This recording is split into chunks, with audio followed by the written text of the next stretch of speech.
I'd like to start off by making sure that we have a shared understanding of what open textbooks are. And they are online, and there is free access for students and faculty. The open textbooks are easily located using the Open Textbook Library, which I will show you shortly. And they're written by experts in the subject area and specifically for college level courses. Many open textbooks are peer reviewed. They are designed to save students money. For some students, it's important to recognize that it's incredibly difficult to pay hundreds of dollars each semester for textbooks. And with open textbooks, every student has equal access to course materials, regardless of their financial circumstance. And they are openly shared under a Creative Commons license. The authors of textbooks want you to be able to download and share, remix, and adapt their work as appropriate for your course. And the Creative Commons license gives you the copyright permission to do that. And the reason that I highlight these characteristics of open textbooks is because they lay the foundation for student success, which is our ultimate goal. And using open textbooks has advantages for both students and faculty over standard textbooks, such as equity and accessibility. Because students don't need to purchase expensive textbooks, there's equity among students of all income levels in their ability to obtain the required course materials. Open textbooks are also immediately accessible anywhere with an internet connection. Unlike online commercial textbooks with course codes that expire, online textbooks will be available to the student even after the course ends without any cost to the student.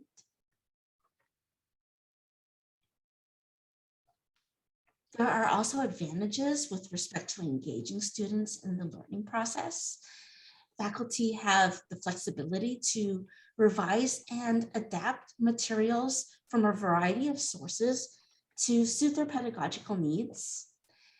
Multiple modalities of learning using open textbooks and other open educational resources enhances both the pedagogical practice and the student engagement in the learning process. So if you're ready to consider open textbooks for your class, getting started is really easy. I'll take you through a really brief tour of the Open Textbook Library. You'll be able to learn from our faculty panelists who will share their success stories with open textbooks. And after the presentation, the workshop, you'll then get to visit the Open Textbook Library on your own, select the right textbook for your course, and adopt it and revise it for your students. There's a special stipend opportunity that WRLC is offering for publishing reviews of open textbooks from teaching faculty. We hope that given the opportunity to review a textbook, faculty will consider more equitable and accessible options of open textbooks. It is the one cost that faculty can directly impact for our students and make a dent in the rising costs of higher education. That's why the stipend is eligible only to teaching faculty. And research by the Open Textbook Library has shown a direct correlation between faculty who review an open textbook and faculty who adopt one. So the requirements for the $200 stipend is one you've already fulfilled, which is by attending today's workshop. Then you will select a textbook in the Open Textbook Library, and you will complete a textbook review by January 31st, 2022, and submit your published review to the Open Textbook Library. And I'm going to take you to a brief summary of the webpage for the Open Textbook Library. In the PDF, you will have a link to this page on open textbooks. you can see that there are currently 932 open textbooks available in the OTL. And below, you can see the new books that are coming out, and you can see what's in the pipeworks for coming, what textbooks are published coming soon. And if you just click on this orange button here, you can take a look at the subjects that are available. And if you just click on the plus button, you can see the subtopics under each subject. And I am going to be showing you an example of an open textbook. This is Exploring Public Speaking. You can see that it currently has 43 reviews and a cumulative score of 4 stars out of 5. You can see the authors and their affiliation, the copyright year, and the last update, which was in 2019. The publisher is the University System of Georgia. The formats are available in PDF, MS Word, and ebook. This is the Creative Commons license that I was talking about earlier. And to see what the Creative Commons license means, you just click on the link that's available, and it will take you directly to the Creative Commons website that displays the licenses. Now, it talks really briefly about what the licenses are and how they work, but below you can see all 6 Creative Commons licenses and what they mean and how you can use the open textbook. And below are the reviews, and you can see the author of the review and their affiliation and the date that they wrote the review.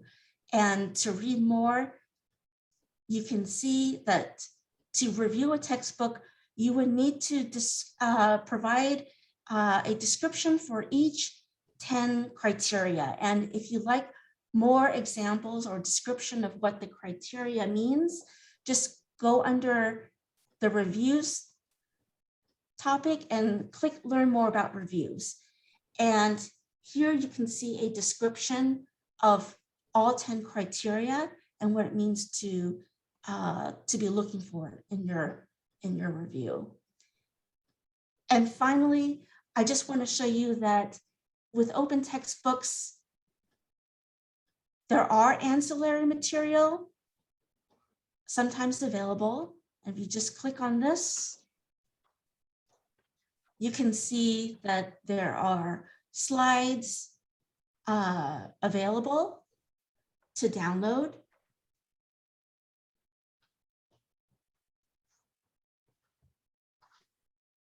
And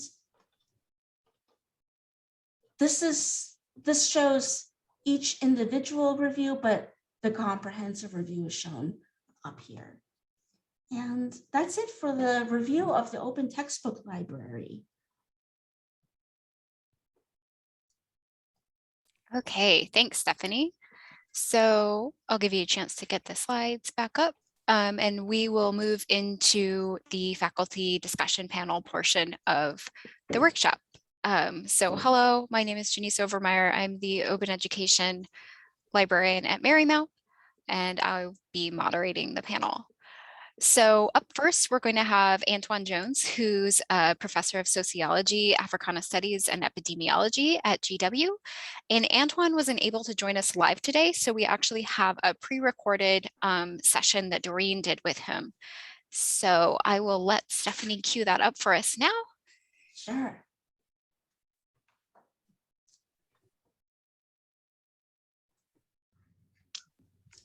Hi, Dr. Jones. Can you tell us about the courses that you teach at GW? Sure thing, Doreen. So I teach some exciting subject area sociology courses like urban sociology, demography in the social world, and race and ethnic relations. But I also teach bread and butter courses like our introductory course, which is called the Sociological Imagination, as well as social research methods and statistics. which courses are you using an open textbook in, and why did you decide to switch? Sure. So I use an open source textbook for both my sociological imagination course, that's the intro course, and social research methods. And both of these courses are required for the major. And in the past, I've traditionally relied on textbooks, but a few years ago, students told me that they didn't have the textbook fairly later in the semester, citing concerns of cost. And so this, coupled with the fact that the material in these courses rarely, if ever, change, prompted me to seek alternative strategies to make these gateway courses more affordable and more accessible. Did you switch, and did you do it all yourself? Right. So I switched right at the start of the pandemic. So it's been a little bit over a year. And, as a self-starter, I just decided to do it on my own. I could have had support with my department and other institutional resources, but again, just my personality, I just decided to do it on my own. What about your students' response? All right. So my students told me both in my course evaluations as well as in kind of personal correspondence by email that they like the fact that there's no cost to the material for both of my courses that use open source textbooks. And they appreciate that I intentionally chose a high quality textbook in that course in this manner to lower the cost of attending college for them. And what advice would you give to a colleague who was kind of thinking on the fence as to whether they might switch to an open textbook? I understand. I want to emphasize that the book itself that I use is not the only resource that I use for my course. I use, a chapter from a separate book to supplement, and I also use social media examples as well as YouTube videos, again, to provide some unique contemporary aspect to what's going on in the textbook. And for me, that was going to happen regardless if I used a standard traditional cost textbook or an open source textbook. So I would advise faculty to kind of broaden their horizon and think about beyond kind of the four corners of their books to at least delve into the open source world. One way that you can do this is by reaching out to the faculty who may have used those types of textbooks, myself included. I'm definitely able to field any questions. But then also, reading the textbooks, making sure that you're reading also the comments and reviews, and then making an informed decision that you're going to not only use a textbook, but also devote some time, which you technically would hopefully have done anyway, to supplementing that textbook with real world examples. Thank you very much.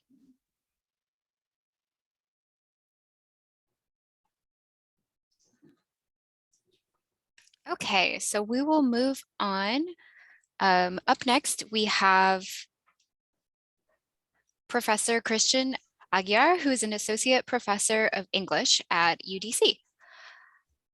Okay, so first question, can you describe why you made the switch to open materials?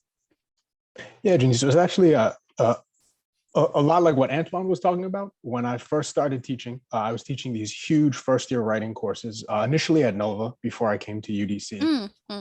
And oftentimes students didn't have access to the textbook. Occasionally I knew that and I could work with them to find reserve materials or to get an extra copy for them. But more often it was what Antoine was talking about, 7-8 weeks in, when we were approaching midterms and the student was really struggling and they finally were willing and able to sit down with me and talk. They just say, well, my textbooks cost about $400 or $500 this semester. And so, yeah, I had to pick a course to just not get the textbook. And I picked yours and now I'm failing. So I'll withdraw, but thank you for your time, that kind of thing. And that's really heartbreaking when that happens more than once. So at that point, I really decided I needed to do something differently. And I'll also say I just wasn't a huge fan of a lot of the content that we had from publishers in first year writing courses. A lot of it was quite dated. So we might do something like, we might need some grammar instruction, perhaps, and a lot of the grammar materials were quite dated. So things like gender neutral pronouns, when I started making the move in 2015, weren't a thing, and the publishers weren't really responsive. They said, like, oh, well, yeah, okay, we hear you, but that's not, we'll talk with the author, maybe we'll change that at some point. And now in 2021, most of them still haven't made that change. So that to me really just points to both equity in students having access to the materials and equity in terms of being able to update your materials, keep them current, and give students what they need, which contextually might vary in different regions of the country. So it might be Right. Yeah, that all makes a lot of sense. Thank you. Okay, so second question, can you describe for us the process of redesigning and adapting your course once you decided to use the open materials?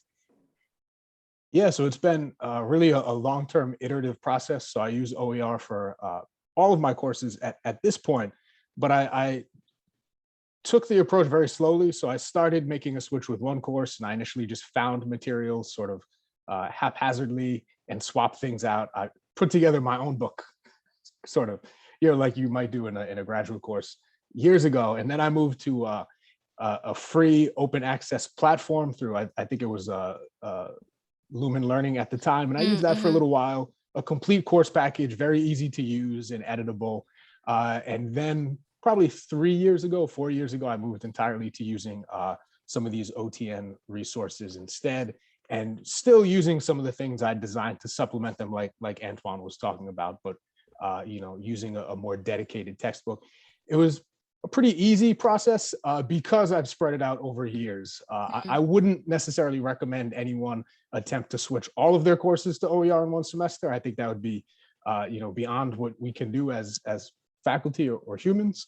But if you maybe take one course a semester, make some adjustments, even one course a year, if you just commit to it in a few years, you'll be full OER, and I don't think you'll regret it.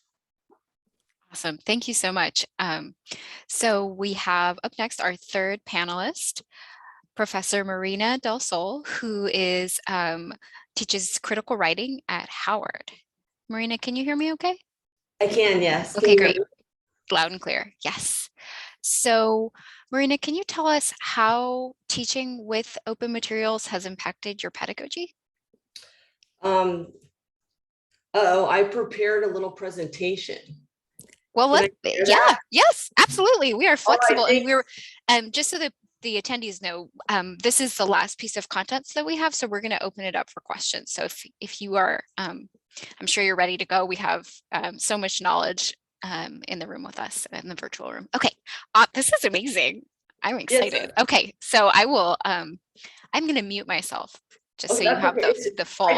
I threw together some quick informal slides because I love the library. I'm so excited to be here. As you're speaking, I'm remembering to when I was an undergrad back in the 90s, and actually I was a Pell Grant student, and so all of my resources came from the library. I went to UC Berkeley, which was a public institution, and so everything came from the library. So the thing that shocks me today is our library usage, right? Like how we interface with the library, how students interface. We have these libraries where we can download so much materials. It's incredible, right? Yeah.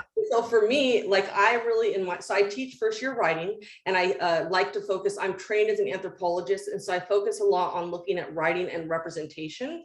And as you noted, I work at Howard University. And so, anyways, let me see. Oh, last year around this time, I attended this workshop. And so I was inspired to do the stipend. And also I wrote a review from the Open Textbook Library. And as I went through those materials, what I found is a lot of the materials had the same kind of content information, but they weren't as culturally relevant to my students' lives as they could be. And that's not a critique on any of the authors. What really inspired me is to think about how I might take some of the ideas and structure they've used and create some materials that can be for my students, but also can be for people beyond Howard University or beyond HBCU.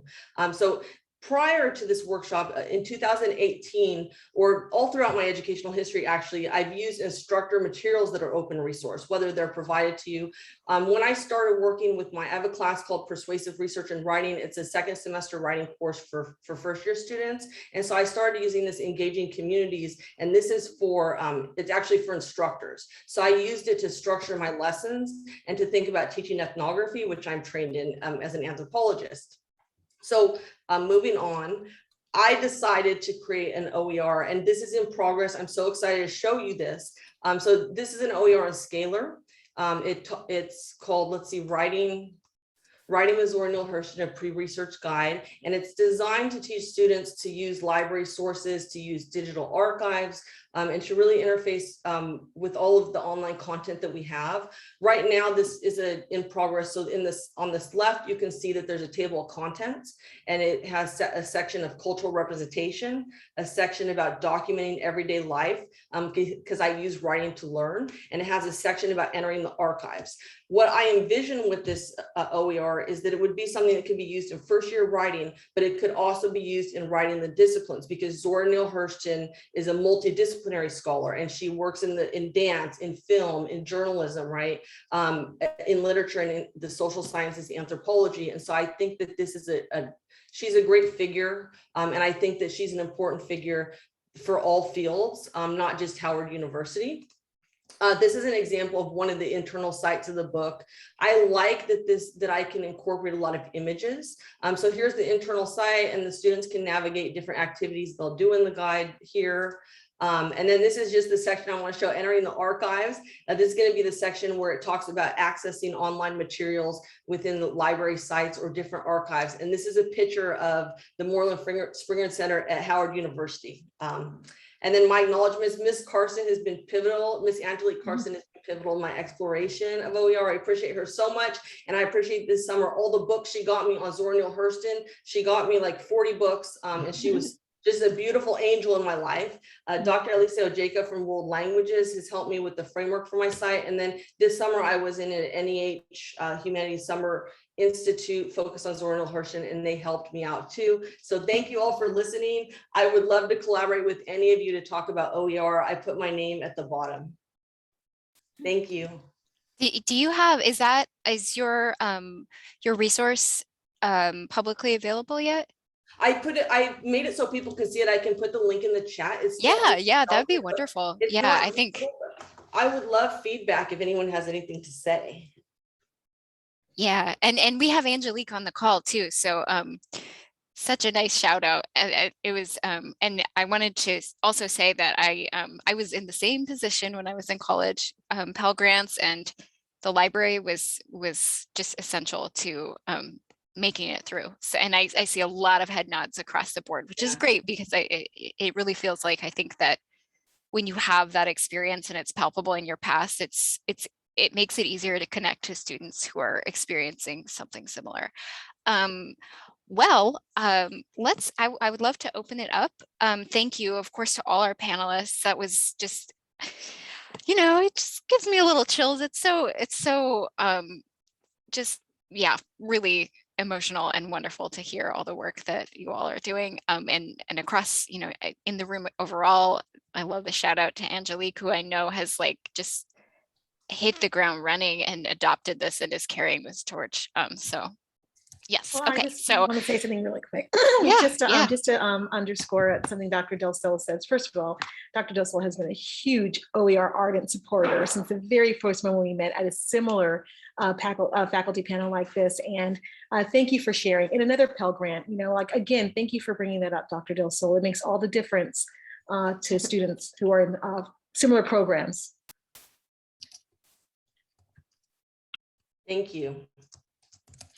Okay, so let's, if people have questions, I welcome you to unmute them. I see that we've got one that was shared already in the chat, so I'll go ahead and pose that. It looks like it's for all the panelists. Well, both of them, since Antoine is not with us. But so what is the benefit of using, in quotes, someone else's open textbook versus building your own free online content on a course management system, for example, Blackboard? This is pretty easy to update once created. And thank you. And that's from a professor at GW. And if that was like too many phases of questions, it's also in the chat. I think that was a compound question. I think that, can I just answer? Yes, please. I think that it kind of depends on what courses you're teaching. And so if I looked at, for example, I looked up anthropology resources, and there are great resources that I might use for a course I could do in anthropology. I feel for first year writing that it didn't meet my needs in particular, but I think that depending on the kind of course you're doing, it might lend itself to using someone else's work. I don't believe in reinventing the wheel. So I personally would always default to the thing that pre-exists, right? That would just be my default. Yeah, but I think creating your own and can really help you to think more creatively about your work too. I think if I wasn't creating this site, I wouldn't have thought so much about journalism's like this. I'm sorry, about other disciplines like journalism or communications in terms of my students' lives in the way that I am now. I'll add on to that. For my context, it was important that we designed resources that all faculty within the department could use.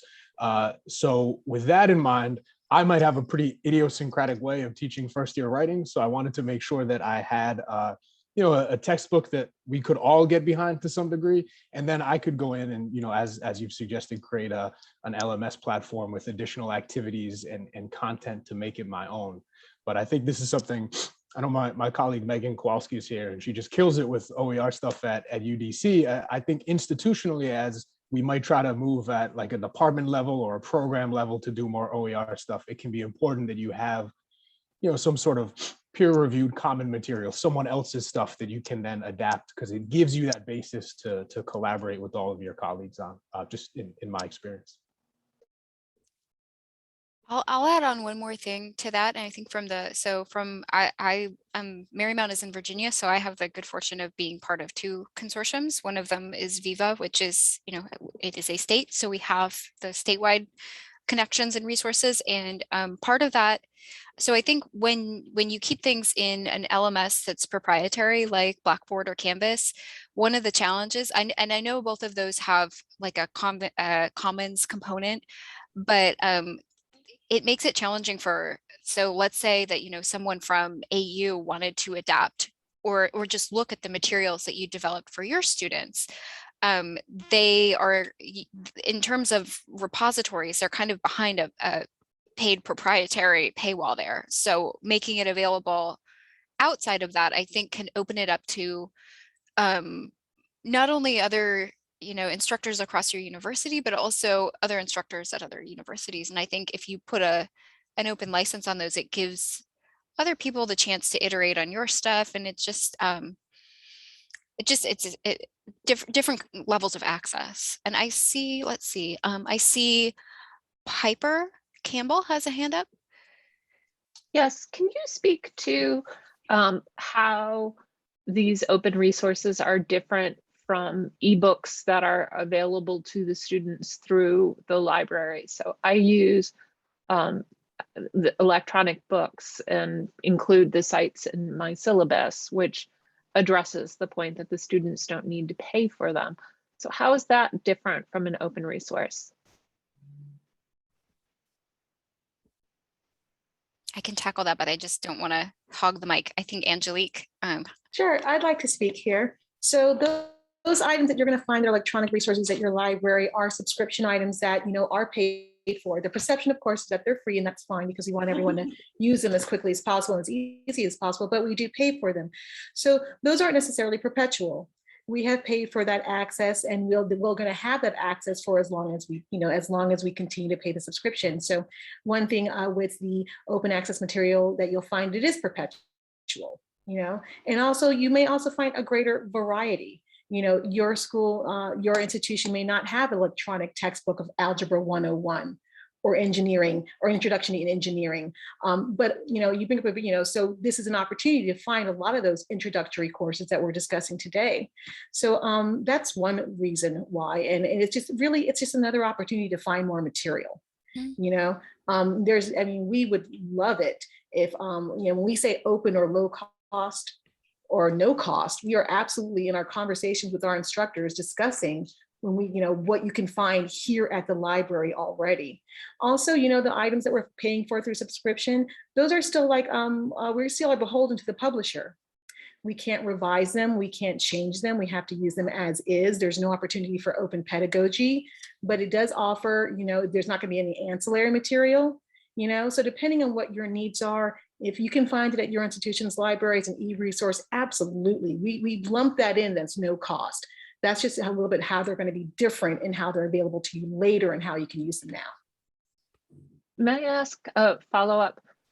Because Angelique's response, thank you, Angelique, but your response made me wonder, in general, would you say that the open resources are more useful for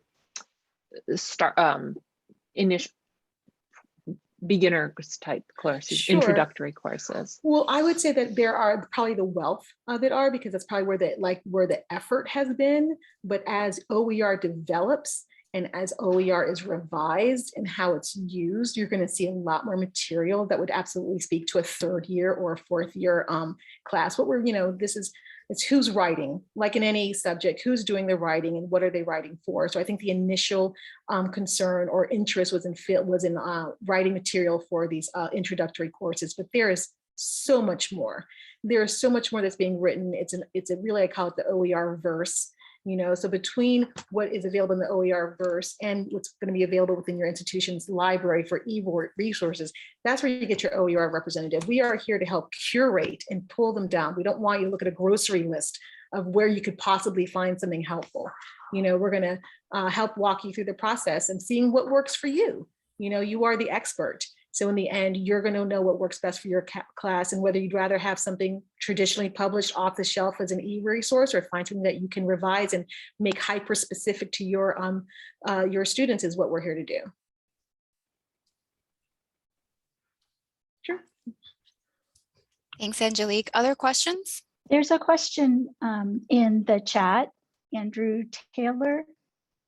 I'm curious yes, about sorry about publishing platforms. Is Scalar recommended? Has anyone tried Notion? Would love to find a reliable and durable platform for a digital open textbook.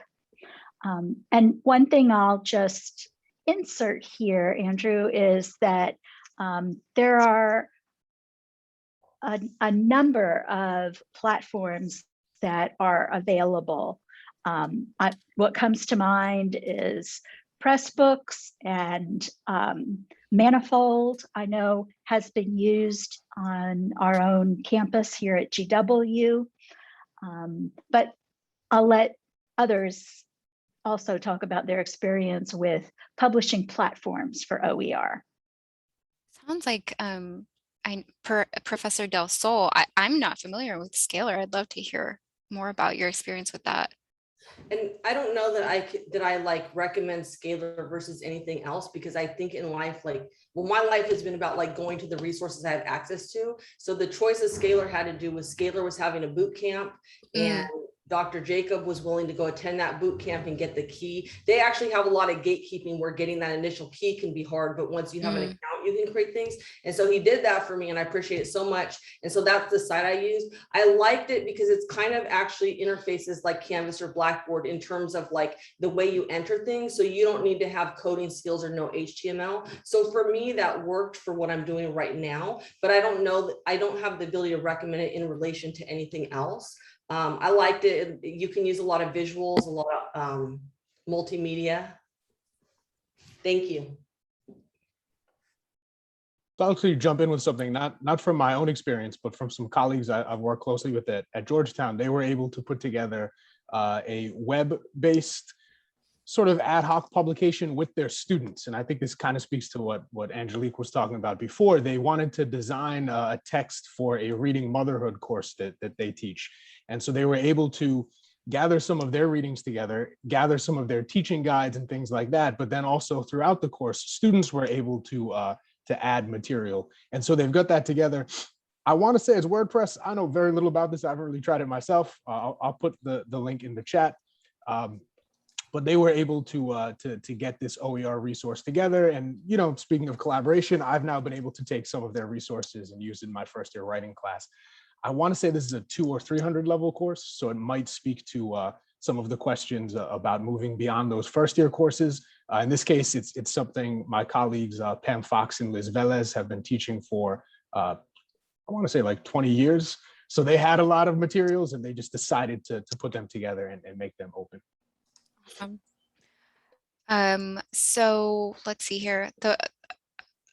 We had some, I just wanted to highlight some of our WRLC textbook affordability group has shared, as librarians love to do, some information in the chat about the different platforms. There are a few nice like starter kits, aka websites, that kind of highlight the different components of different tools.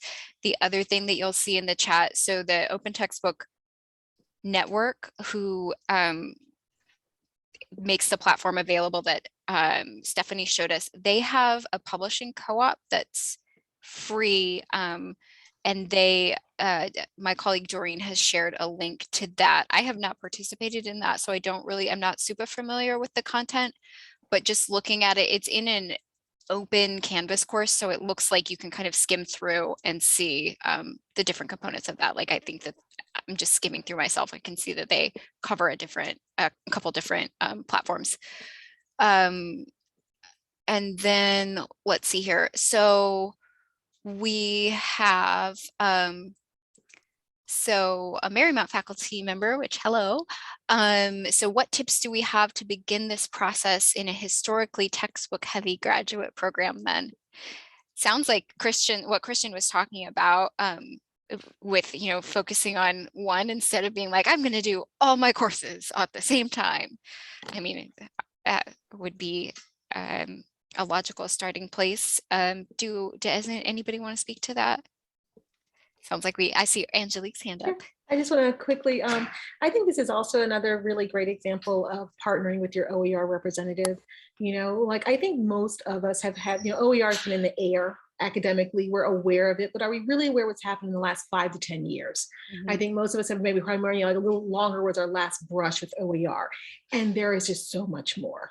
You know, so, you know, I would say pair up with your OER representative, discuss what you need, have them begin curating material for you, and then begin there. And it's not because we don't think we couldn't give you a grocery list, but we know that everyone's time is very valuable.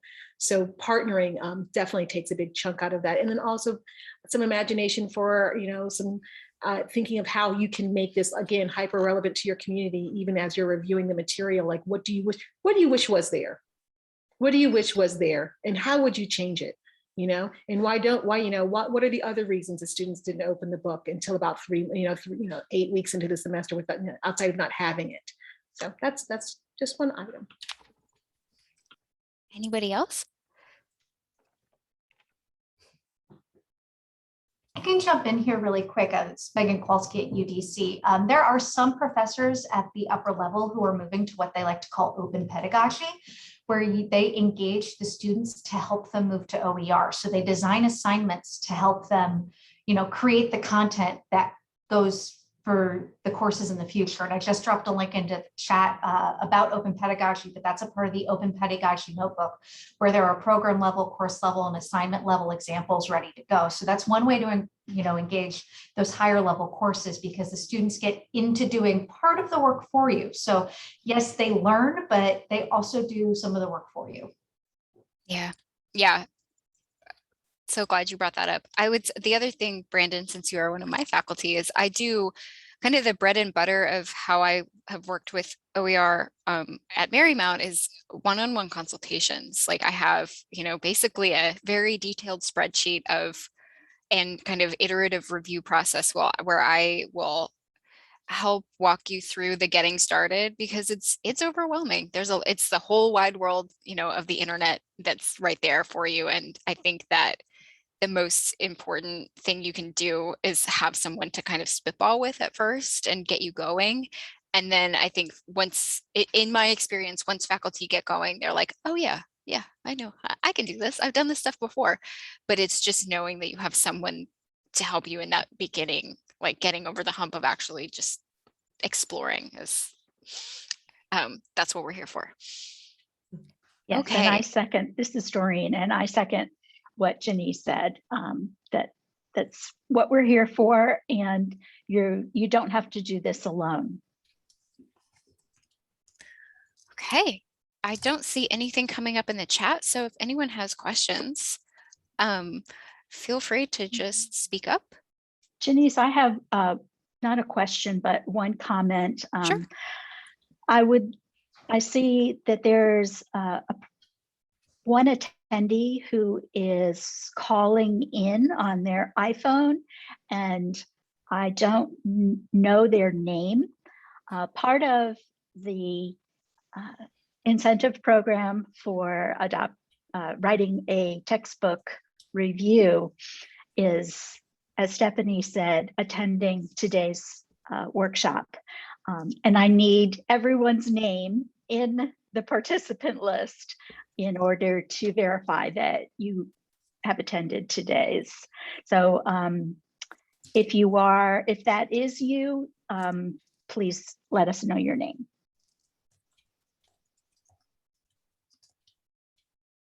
Well, you bring up a good point, which is we should talk about what's up next if nobody has any other questions. So what's going to happen? Oh, thank you, Marina. Yes, so Professor Del Sol has said that she wrote a textbook review, and it was a great opportunity to explore the OER textbooks. So thank you for that plug. So the next steps for this, or for this group, sorry, you will get an email following this workshop from the folks at the Open Textbook or Open Education Network with, that'll be your opportunity to review. So if you choose to do that, we ask that you submit that. You have it. I think we left the deadline really wide for that, right, until January. Yeah. So it's a highly structured review. It's basically a Google form, and that's like I said, that link will automatically go out to you, so you can look out for that. Basically, once you submit the review, WRLC works their magic, and you'll get that stipend sent out to you once they collect some information. You'll also get a follow-up survey from the WRLC. We would love your feedback on how we can make this as relevant as possible to faculty who are in your position. So curious, kind of teetering on the edge of using OER. So we would really appreciate if you could give us some feedback there.